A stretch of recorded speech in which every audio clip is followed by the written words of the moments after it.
This radio is powered by Streamline, the superior internet radio hosting service that provides our SOCAN license coverage. Visit streamline.com. Hey there, changemakers. Imagine a world where every small act creates a ripple of impact. At wearestarfish.org, we're turning dreams of a better tomorrow into reality.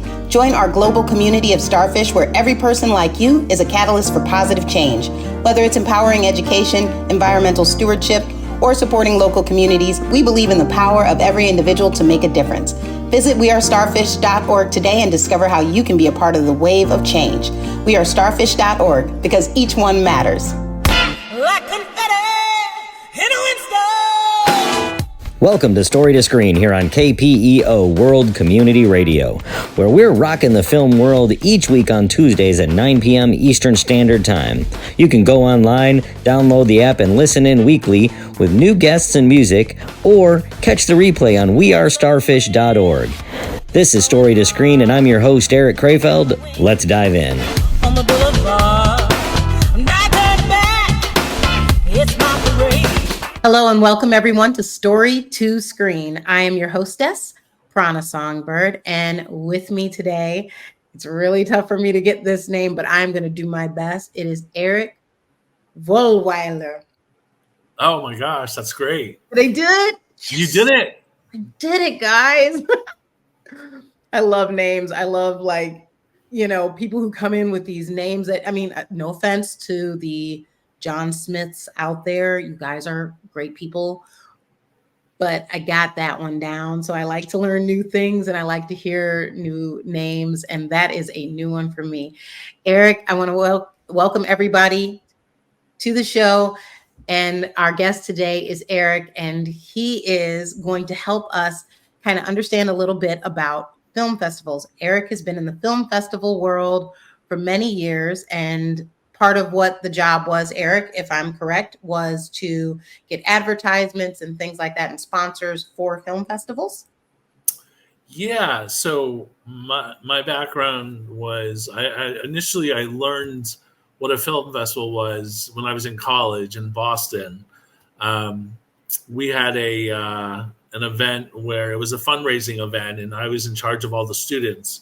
So I learned through fundraising, it was a fundraising gala that was raising money to go towards the film festival. And then that was sort of my first experience. My second experience, which was the teacher and the granddaddy of them all, was the Sundance Film Festival in Park City, Utah. And I was a crowd liaison at the Egyptian Theater. And I really got to experience what a real film festival was, which was Sundance. What is a crowd liaison? Because that sounds like a very fancy name. So the crowd liaison and the job at hand was for me to make sure that the crowd didn't get out of hand, to stay in line. Erik, you were security. Tickets. I was security, yes. You were security. Oh, I was a security guard. The crowd liaison. I guess that's the proper way of saying security was crowd liaison. Okay, I like that. Crowd liaison.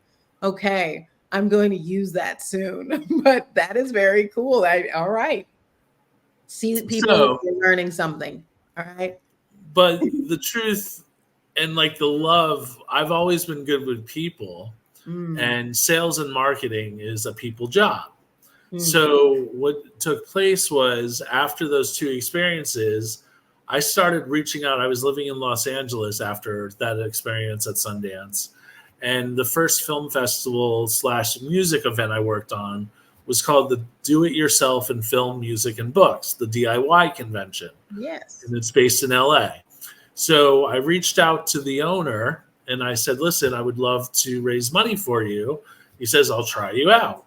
And that was it. And then from that 2005 to present today, I've been raising money through selling sponsorships and advertising.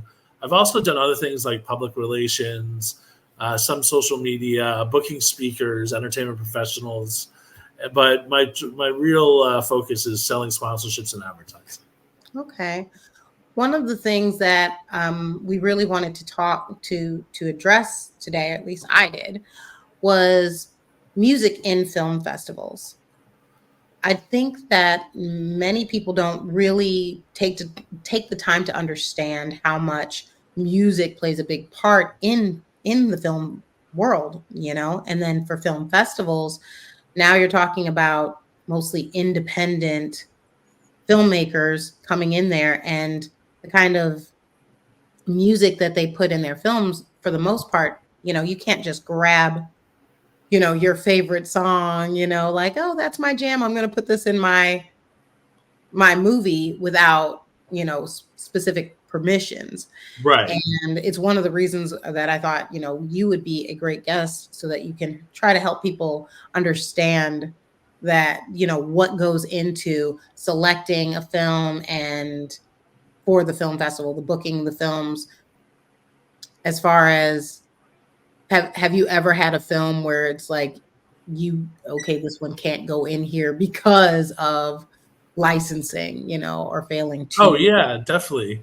I was going to say, for the people who are into music and the musicians out there, there's ASCAP and BMI, which are the main, kind of the top notch, like trying to get licensing for the films. You can go there, but there's a lot of independent platforms on the net, and you can just Google them, that have tons of great independent music from Okay. all around the globe. And if you're a filmmaker, a producer, or director looking for music, you can just research right off of online.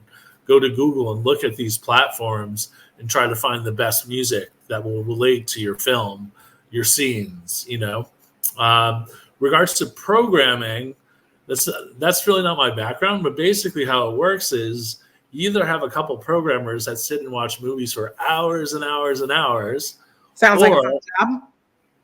that's their only job, is to watch movies.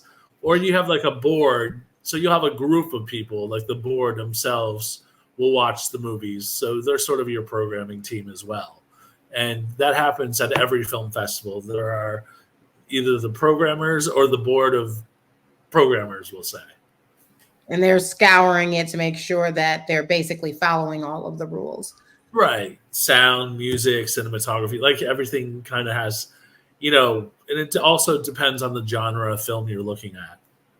One of the things that we want to do with the Starfish Foundation is create, we've created this film club, so that, you know, kids can come and they can check out a camera, you know, and under supervision, obviously, they can use the equipment, learn to use the equipment, and then go out and make their own documentaries or short films or whatever it is that they want to do, so that they can enter it into film festivals. What kind of advice would you give them about doing that, as far as, you know, making sure you've got all of the I's dotted and T's crossed? Our first, it will be creating the script. If it's most likely, I would say the best bet is to focus on short films, because to go out and do a feature, especially at their age, they're not ready. I would say focus on shorts. And then the genre, if it's going to be a comedy, drama, or action, whatever, or the documentary, it depends on the genre of the film. And to find a great team of kids that are all passionate, and they all want to create that final project of just getting it done and making this incredible film. Mm-hmm. And that's, working with kids in filmmaking is incredible, because they're so curious, and they're so like, they're like, wow. And then once the final product is done, you have a big screening party, and it's just to see their faces, to be like, wow, we just accomplished that.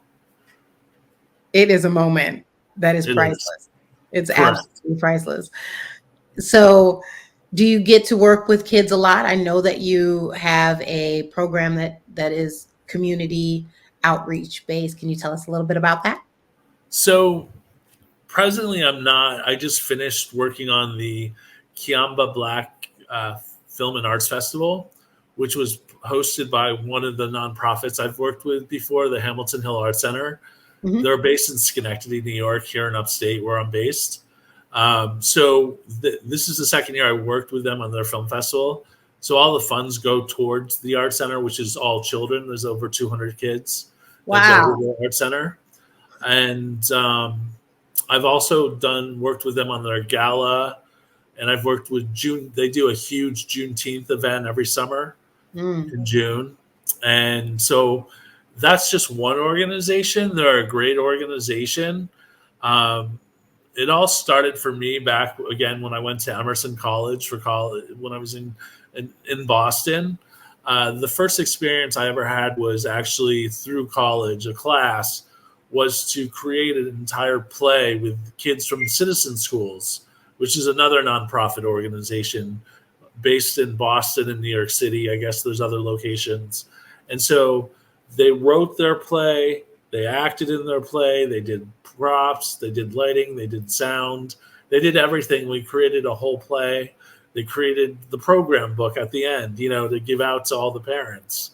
And the show was great. It was a small act play, and all their parents came, and the teachers from Citizen School, and I got an A. So that was great.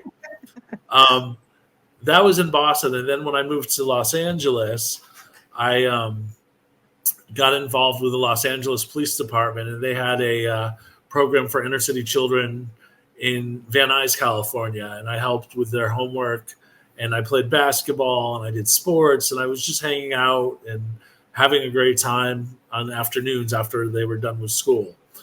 And Hamilton Hill, what else? Another organization I helped out was the All Stars Project, which is based in New York City. And, it was more about helping them promote their events and get social media to them to raise money for their organization. So that's sort of like my focus, but my passion is children and working with these kids. And I want to focus on fundraising for my future. I love it. Yeah. I wish more people thought that way. If most people really got in there and participated in community events, not just their little local thing that, it's super their comfort zone, step out of the comfort zone, maybe not necessarily in your community, but maybe in a neighboring community. Come on, let's be friends with each other, drop down a little bit of those guards, get out there and meet people who are still just like you, just maybe a little bit different background, but just as eager to learn and fall in love with, some art form, whether it's dance or music or sports. Because I feel that sports, some of the things these athletes can do, it's beautiful. It's absolutely stunning to watch. So, whatever it is that these kids are interested in, just help guide them there. And like you said, it's an investment in the future. You get one kid that you take some time with, and that's one less angry kid that feels neglected and left out. That's what it is. Everybody wants to be in community, right? And I also think that in just art, no matter if it's dance, music, theater, film,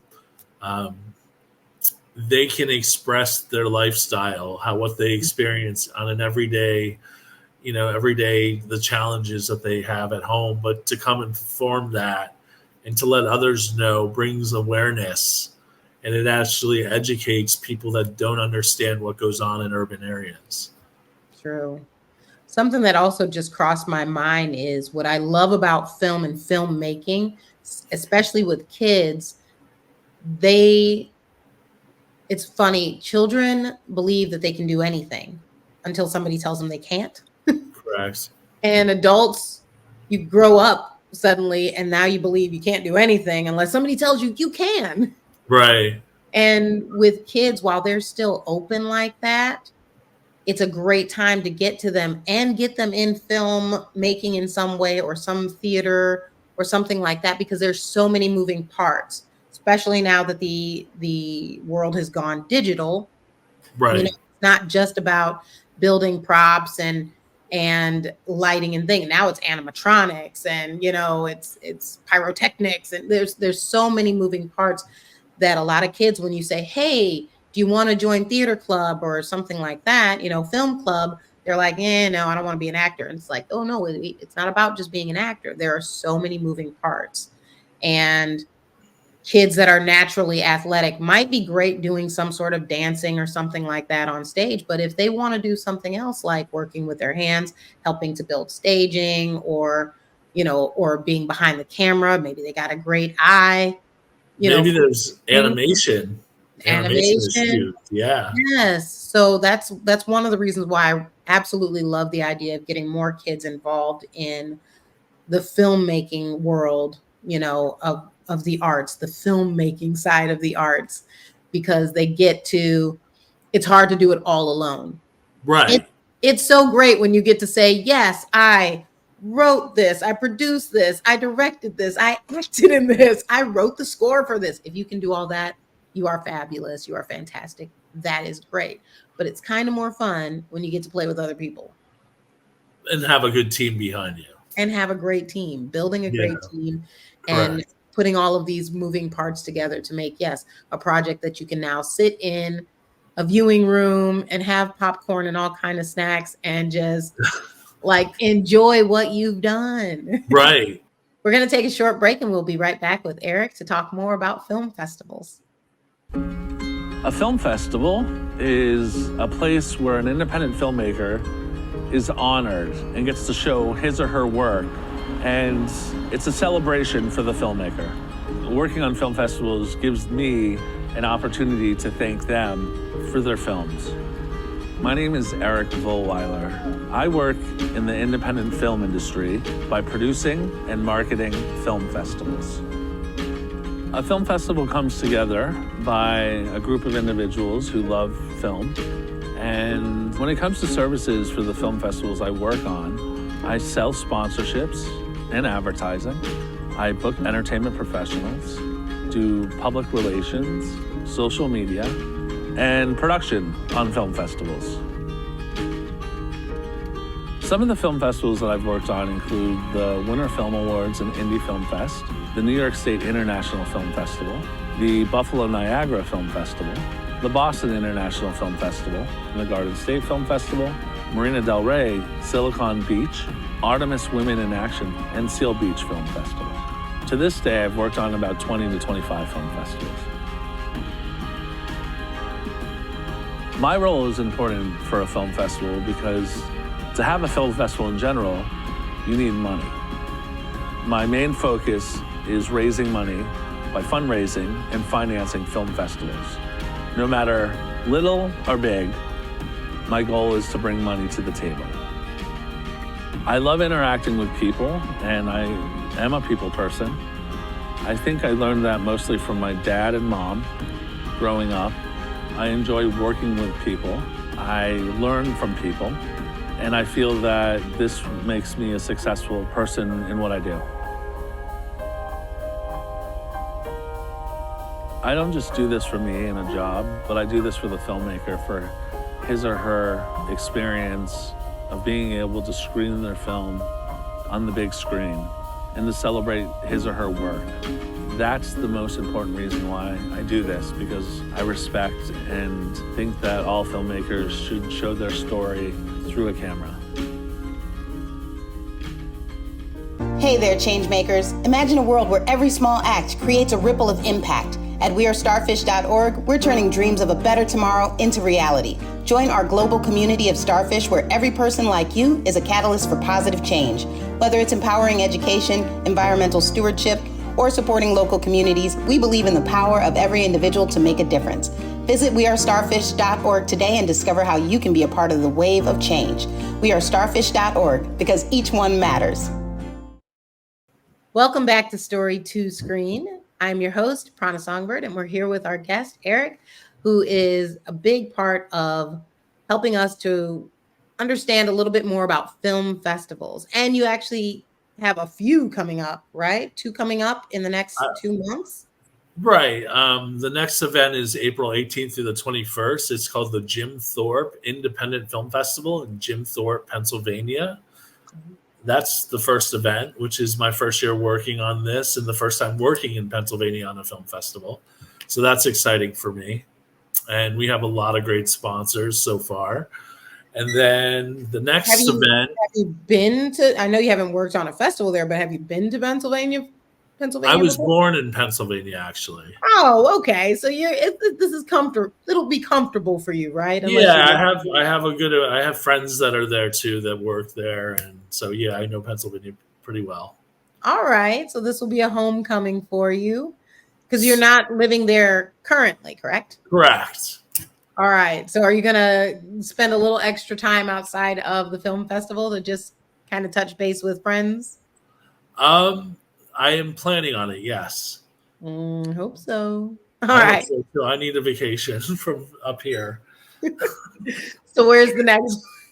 So the next one is it's called the Power of Women Summit Film and Television Networking Breakfast, and that's taking place during the Cannes International Film Festival. Oh, wow. When is that one? And can you sneak me in your luggage? I'm not actually going, but it is on May 16th from 8:30 to 11:30. There will be panels, educational panels for filmmakers, and then they'll also have roundtables where the filmmakers can pitch their projects, and their finished or screenplays. They can pitch them. All right, very cool. I actually got to go to Cannes recently, and I saw their Walk of Fame. Oh, very cool. And the hands in the cement, and I put my hands in several hands and realized that very big hands. And Oh, very cool. yes, but it was pretty cool, and just to walk around, I only got to spend literally hours there, not even a full day, but it was very memorable, and I would love to go back because it was beautiful. It was beautiful right there on the water, and That's what I heard. yes. So if you can go, maybe next time, maybe next year, I would recommend it. Thank you.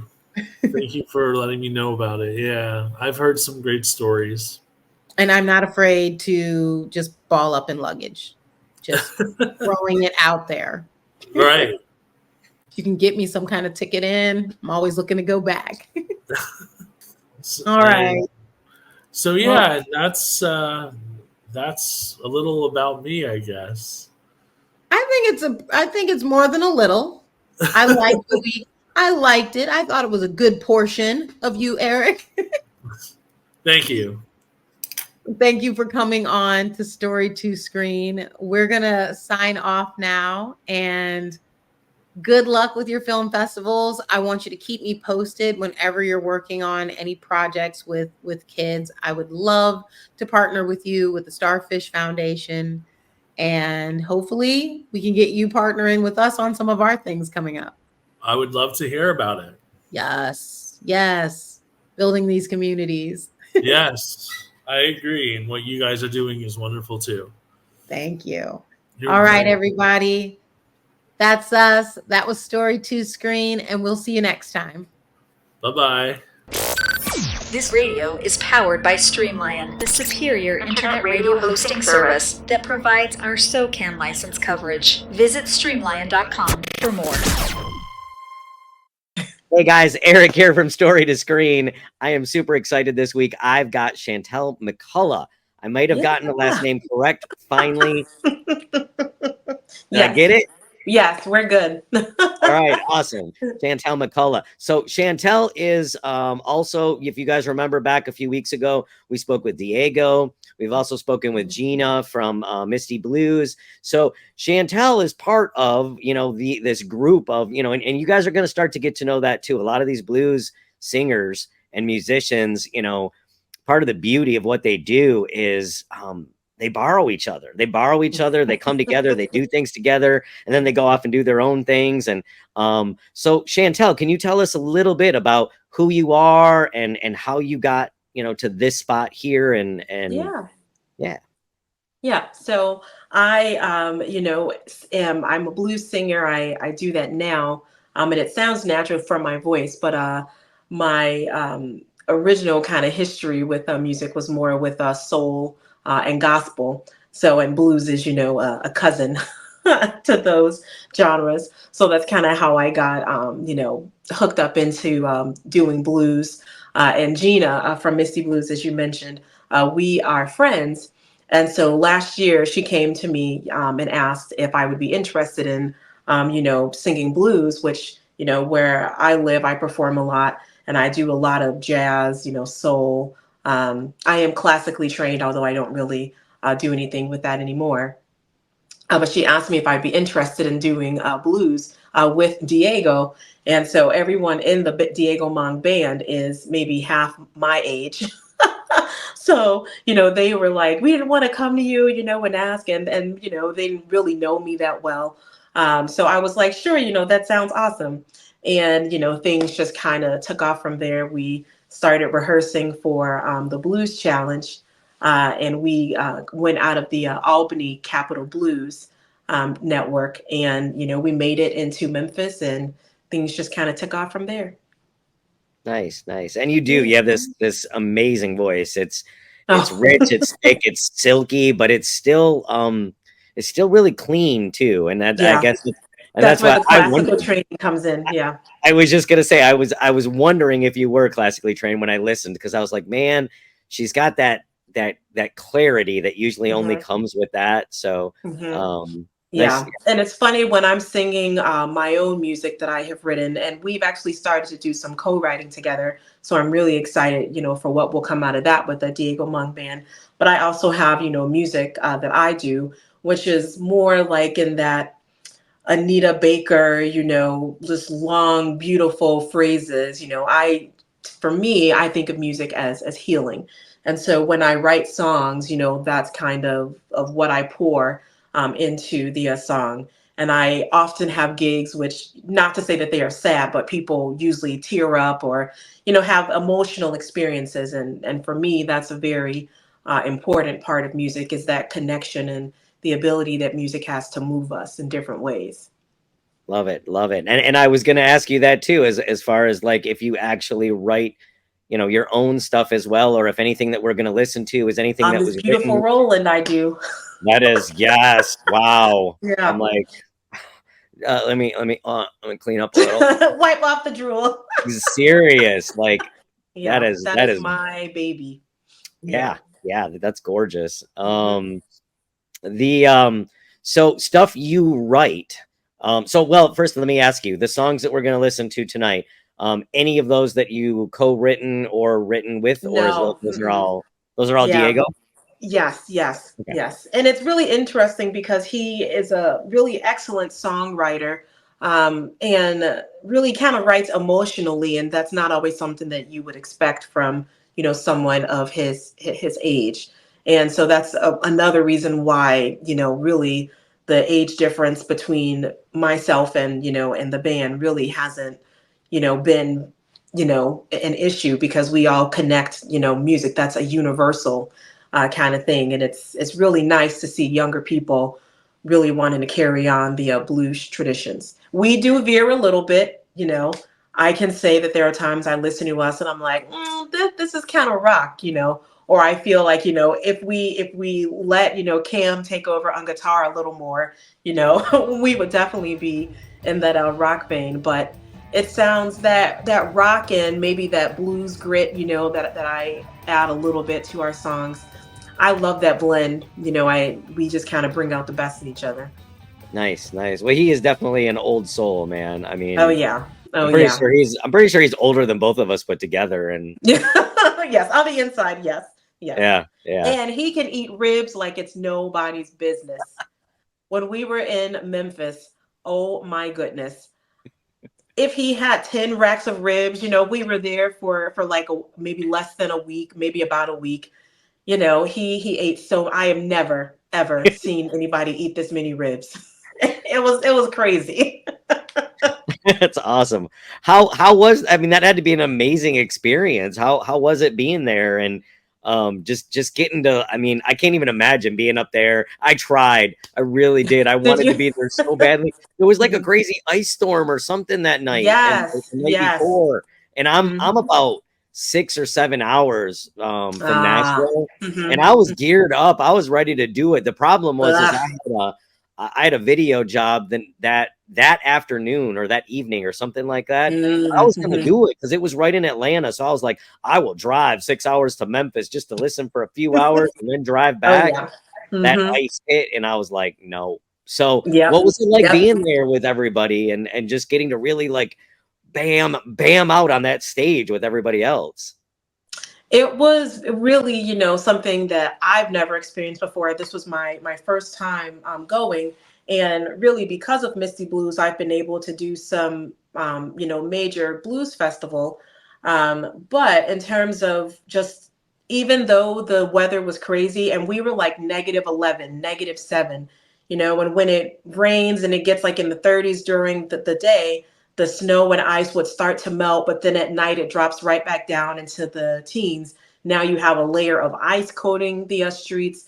You know, we ended up missing some meetings and things that we had set up just because we couldn't get there just because of the weather. But in terms of the atmosphere, the people still showed up and came out.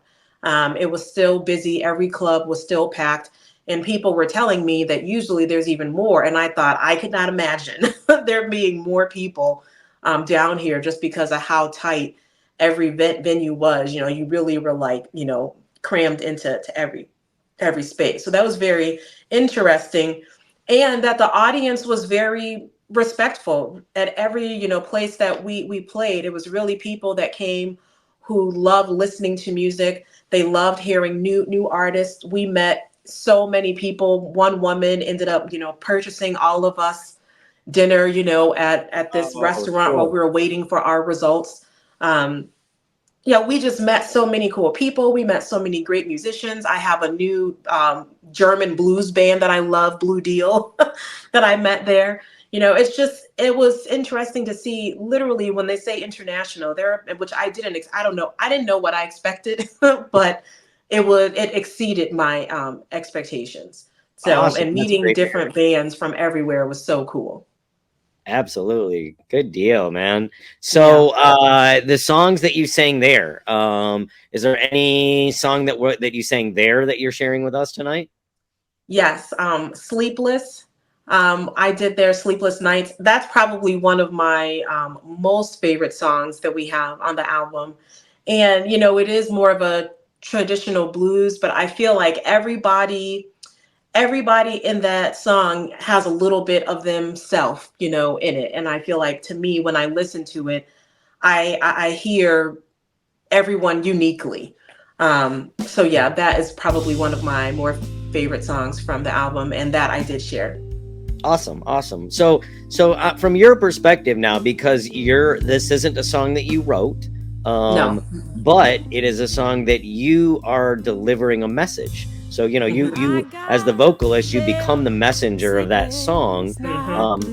How do you pour out that story to people? And like, do you personally suck the story all in first and you know, like kind of grab a hold of it before you can send it out? Or usually I listen to the song. So Diego may send me, you know, a rough track, and I listen to it, and I always respond with, do you want me to sing it the way you sent it, or can I turn it into, you know, my own thing? And he's always like, do your own thing, you know. And I always ask, because, you know, when someone's giving you their music, it's their baby, so I want to honor the spirit in which it was written. But he, you know, is always like, do your thing, whatever you hear, you know, let it happen.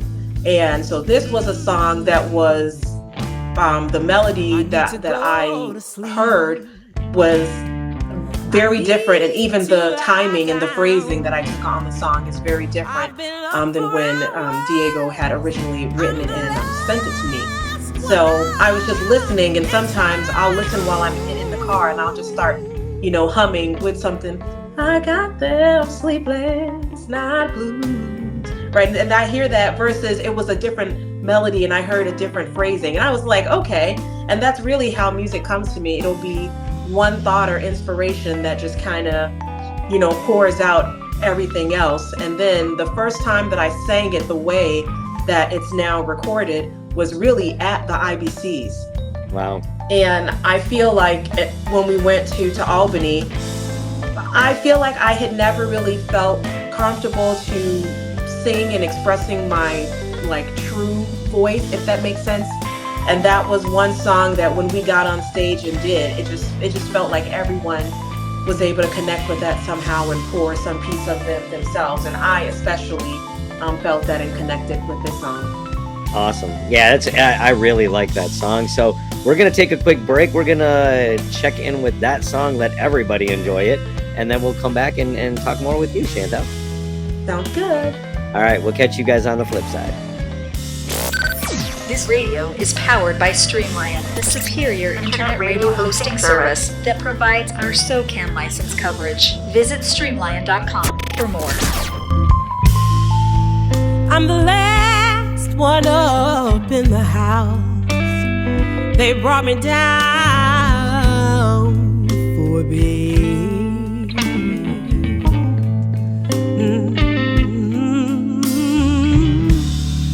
I'm the last one up in the house.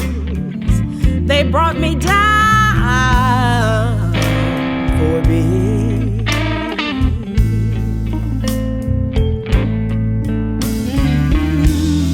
My mind is so awake right now, it won't let me rest. Hey, hey, hey.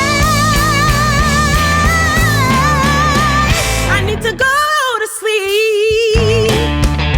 I need to close my eyes. If I don't get some rest, I think I might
sleepless night blues, and I just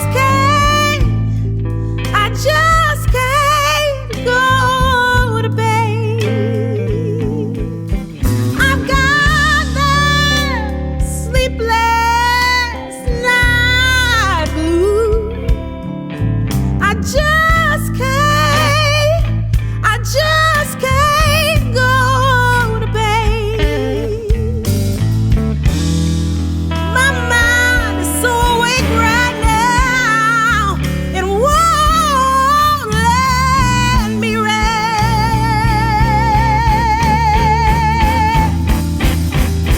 Oh, my mind is so awake right now, it won't let me rest.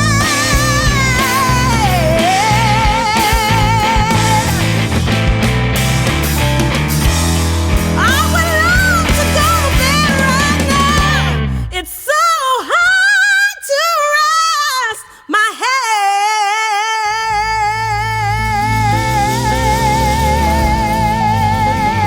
Hey everybody, we're back again. I'm still here with Chantell. We were just listening to some of the music these guys are doing, and we got more good stuff along the way. We want to talk a little bit about this next song, Find My Way. Mm-hmm. Okay. So now that one, sounds like some soul searching. What do you got for us there? I mean, what does that song mean to you? How does that song figure into you guys? Yeah, I agree with that. The soul searching and just a song that for me is appropriate, for at Diego's age, being in your early 20s and you're learning about yourself, you're discovering. And while I may not be in that phase now, I can certainly remember what that was like. So it's another song that I connected with, and I like how he kind of starts it off with questioning himself, like, how did I lose my way back home? I have to find my way back. And whatever home is, home could be a place, it could be a person, it could be a thing, a concept in your mind. And I'm sure that he may have had kind of all of that in mind when writing it. And again, this was another song that he let me take a good amount of vocal liberty, especially towards the end of the song. When we're all just kind of find my way again. Yeah, just that kind of like just strong belt. And really, what I love about this song is that we never leave anyone on a ledge, right? So if I'm giving it all vocally, Cam is right underneath me, Chase is right underneath him on bass, right? Diego being the anchor, right, for all of it. So we really listen to each other, and I actually really enjoy live performing. I do perform with a decent number of bands, but this is my most favorite to perform with, and I would, my premier band that I perform with.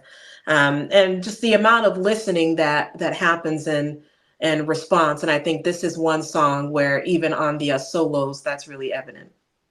Yeah, and I mean, I feel like a song like that is good for any age, because I don't think we ever stop losing our way and finding our way. I mean, no matter how good we get at figuring out what we're doing with the different age brackets that you work through and the different spaces in your life, that as soon as you get to a spot where you're like, okay, I got this, well, then all of a sudden, and the game changes a little. And then you're like, changes. And then you gotta like, okay, now I got a whole new set of rules and I gotta figure it out again. And so it's one of the things I really like about this song too, is that it just reminds you that we're all here just figuring stuff out. We're all here just I think more than getting through it. I think getting through it is part of it, but there's also the making something out of it, like utilizing everything you can find here while we're here and doing something amazing with it, amazing for each other, amazing for someone else, amazing for yourself. Just really, if you, whatever it is that you were given, just using it as much as possible. Yep. And sometimes I think that may be for me, that's what home is, the different gifts that I have or different talents, or sometimes I think the things that are like inside of you that drive you to be happy as a person and to be able to bring happiness to others, right? I think that could be an act of home, and finding your way back to that. Maybe that's more purposeful living, whatever that means for the individual. Absolutely. And it, thank you for that song, because it leads me right into where I want to take us, which is talking about Starfish, because Starfish is the reason we do this show. It's a 501c3. The slogan is because each one matters. And this song is such a prime example of what we're attempting to do. So right now, what we're busy doing is building this virtual community. It's why we do this show. While we love you guys and we love your music and we love listening to music, we do have a purpose as well. And our purpose is so that as people listen to your music, they start to understand who you are and where you came from, what it all means, how it all ties together, so that they understand that there's a learning process going on here in life. And there are people out there that are having a difficult time with it. For whatever reason, for whether, there's a lot of different reasons people have a difficult time. And that's what Starfish is grabbing onto, is those people, because we believe that childhood trauma happens basically to all of us, which is why our mission statement is working with people that have suffered from childhood trauma. And people ask me all the time, they're like, well, isn't that like everybody? I mean, at some point in time, everybody had something traumatic happen. And I'm like, exactly. That's the whole point, is we're all in this together and we all experience trauma. Some of us are better at getting through it and getting over it and getting around it. And others aren't. Others get buried in it. Others get trapped in it. And some of it, you know, it really can break some people. Yeah. So we work with, you know, different groups of people. And one of the groups is like kids aging out of the foster care system.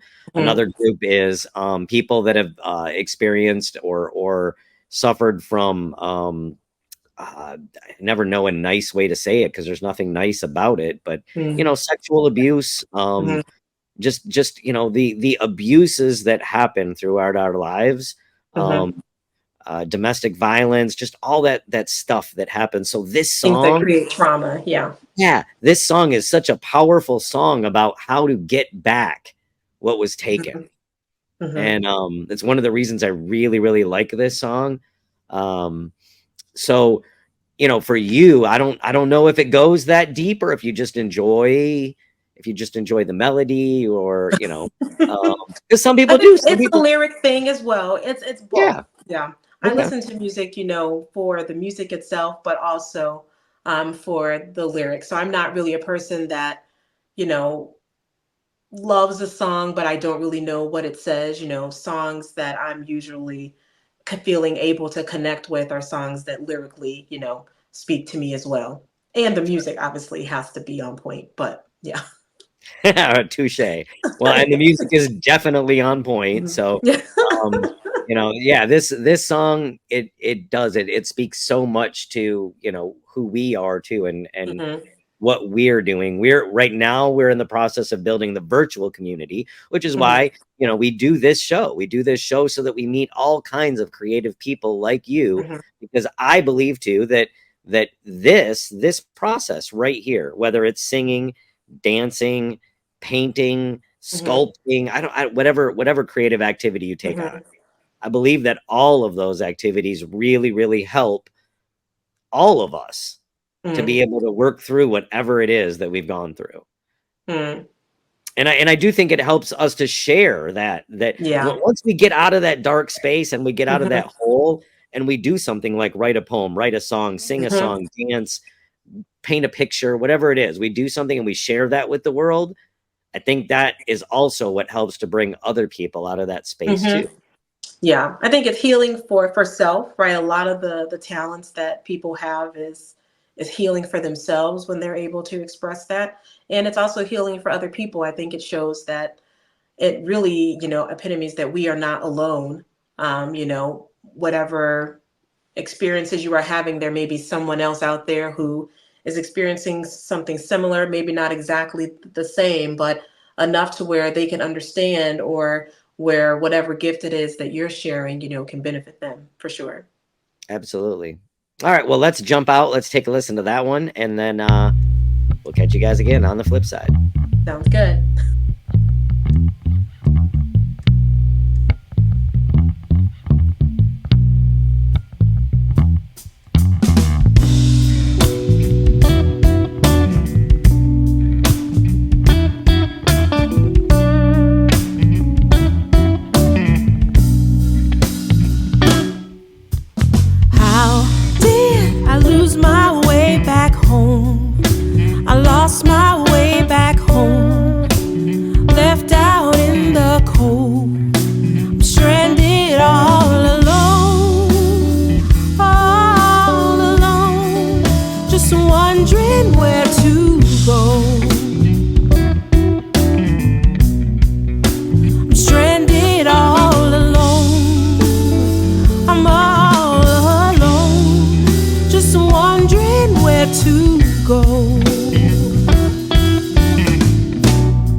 I'm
right, everybody, we're back again, still here with Chantell, having some great conversation, listening to some amazing music. Before we get too far in and we lose track of time, Chantell, can you tell everybody how to find you, how to find your band, how to find your music? Let them have it. You can find me personally on Facebook, Chantell McColloch, McCulloch. And I have a page where you can follow on Facebook. We also have the Diego Mong Band page as well, which is Mongue is how you spell Diego's last name. And we're also streaming on, wherever you're listening to music under the Diego Mong Band. So that's if you're on Spotify, YouTube, iTunes. I use iTunes.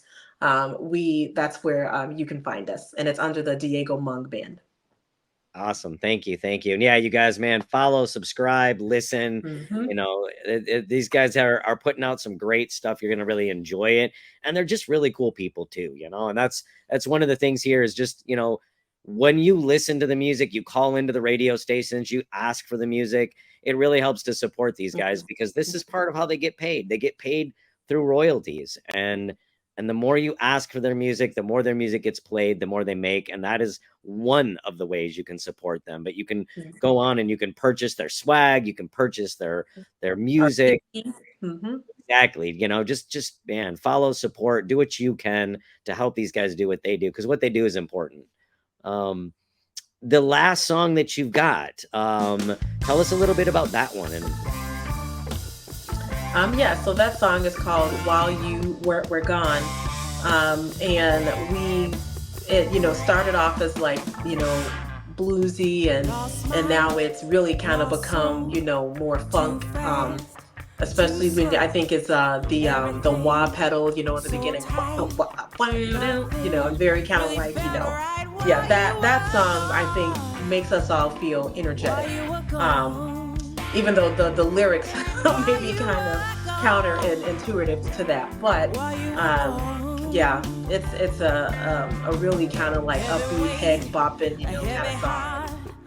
Another one where the Cam solo on guitar is just stellar. So I would definitely recommend listening and noticing when you hear that solo that he's 19. But when I listen, that's what I keep reminding myself, like, I'm in this band with people that I can be, the mother to, and they're making amazing, beautiful, just deep, and like they've been listening, they've been around it, for a while, and it's really, really beautiful to see that coming out of young people. Well, I think that's another great thing that comes out of music is that, like, we were talking about earlier, that people of all ages can even enjoy the same stuff. We get stuck in these modes of like, oh, well, that was, the music from the 40s and the 60s and the 80s. But man, I love music from the 20s. I also love music from the current day. And I can connect with all kinds of people depending on the kind of music that I'm listening to at the time. And it's, I don't know. Yeah, I think it opens up different spaces for conversations with different people that might not normally happen if it wasn't for the music. So. I agree. Yeah. Let's jump out. We're going to listen to that one. We'll come back in and wrap things up. I feel pain. One way without style. The lonely that truck while you were gone. While you were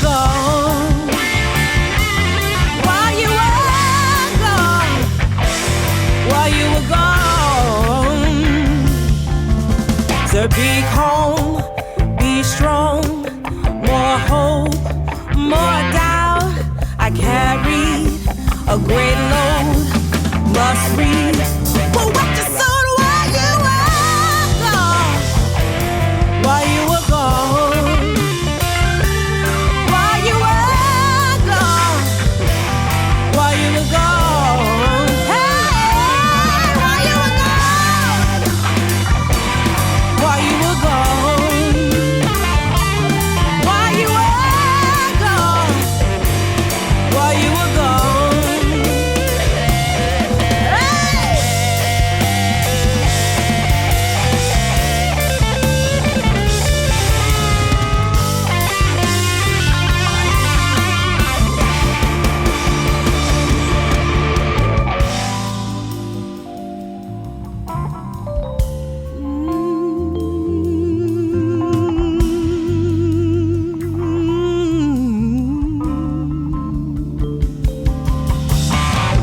Hey guys, I'm back again with Chantell. We've been listening to some great music through this whole interview. And we get a little deep sometimes, and we get a little we get all mystical and talking about our feelings and everything. And so we were just having a little bit of conversation and some funny moments. So I was asking Chantell, man, like, does anything funny ever happen when you're just out on stage or out on the road? And she kind of had a little story that I wanted to ask her to share with you guys, because I don't know, it gave me a laugh. So. When we were in Memphis, we did a radio show. Memphis Radio is what it's called. And so it was a live performance of the band. So it was funny, when we first got to Memphis, our first performance was actually for this radio show, which I had never done live radio performance. It was really, really cool. And so we take a break, and I'm thinking, this is radio. It's just going to be, the audio of what's happening in the room. Everyone's connected. And so we took a break. I get on the drums. I can keep a basic beat on the drums, but I'm definitely not a performer that you're going to call to sub in if you're missing a drummer. So I am sitting on the drums, and I hear my phone with a lot of vibrating. And I was like, that's a lot of messages coming through. So I'm like, let me just check it to make sure, nothing catastrophic is going on back home. So I look at my phone, and it's literally everyone in my family messaging me like, get off the drums. We can see you. You're on camera. And I'm like, this is live streamed. And I look up, and there's a camera like right in the corner. And I was like, oh my goodness. And so many people were telling me how funny it was, just because I didn't know we were being live streamed. So I was literally heckling everyone in the room, like, and just being so silly. But awesome. It was really funny. I love it. I love moments like that. The real candid stuff. In fact, it's one of my favorite things about this show is that we get to be just super candid. They get to know you, Chantell, the person, just a little bit if you let them. And I feel like we do that pretty well regularly. So thank you for letting people get to know you a little, because I don't know, man, there's just something about it that after people listen to this show and then they go see one of your shows, they'll be like, I know Chantell, man. I know she can't play drums very well. Tell them again one more time how to find you, because I want to make sure they know how to support you, how to find you, how to get your stuff. So tell them again. So we have the Diego Mong Band, MONGUE, streaming on all major platforms where you listen to music. Then you can find the Diego Mong Band also on Facebook, and you can find me personally, which I, do my own page with a lot of uplifting things. You will really get to know, if you follow me, you will really get to know me. I share a lot. Well, I don't, not like as in posting a lot of content, but in terms of really being honest about, my life, things that I'm going through, and, just aging, right? And so that's under Chantell McColloch, MCCULLOCH. And you can find me and follow me there. I have a decent number of followers, so I'm usually the first person that comes up when you look for that. Awesome. Thank you, Chantell. Thanks for sharing all the great stories, the great music. We appreciate you. And you definitely will be someone that we call, and as we find, different young people that need just someone that can mentor them, whether it's, maybe a discussion, maybe a writing session, maybe a singing session, maybe a piano session. Yes. Right on. Yeah. All right. Yep. Well, we appreciate your time. We thank you for being here, and thank you for the music. Thank you. All right, guys. Story to Screen. This is Eric. Remember, every Tuesday night Eastern Standard Time, 9 p.m. You guys can catch it on KPEO or live. Then you can watch it on wearestarfish.org. Story to Screen. That's where you're going to catch all the past episodes. And now we're on Apple Music and Spotify and iHeartRadio and all the good stuff. So stay tuned. There's even more to come. So we'll check you guys next time. Have a great one. Thanks for spending some time here at Story to Screen on KPEO World Community Radio. I'm your host, Eric Krefeld, and we're rocking the film world every Tuesday, 9 p.m. Eastern Standard Time. You can download the app or listen live, or catch the replay at wearestarfish.org, because each one matters. Catch you next week on Story to Screen. Keep supporting film and music. It's the story we tell that matters.